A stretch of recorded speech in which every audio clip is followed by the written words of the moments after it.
रामकृष्ण हरी.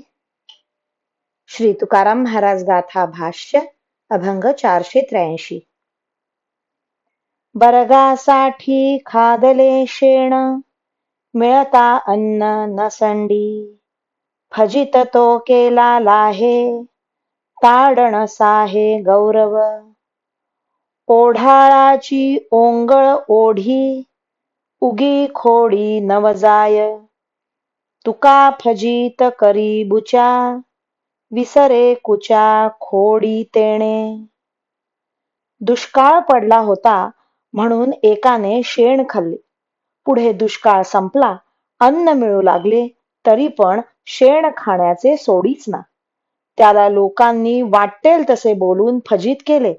त्याला त्या कामी मारही मिळाला, पण शेण खाणेच त्याला भूषणावह वाटू लागल्यामुळे तो ते सर्व सहन करू लागला. ओढाळ गुरांची घाण पदार्थ खाण्याकडे धाव असते आणि काही केल्या त्यांची ती खोड जात नाही. तुकाराम महाराज म्हणतात, याच रीतीने भजनानंद सोडून संसाराचे शेण खाण्याची वाईट सवय विसरतील म्हणून मी या निर्लज्जांची पुष्कळ बोलून फजिती करीत आहे. रामकृष्ण हरी. श्री कृष्ण अर्पणमस्तु.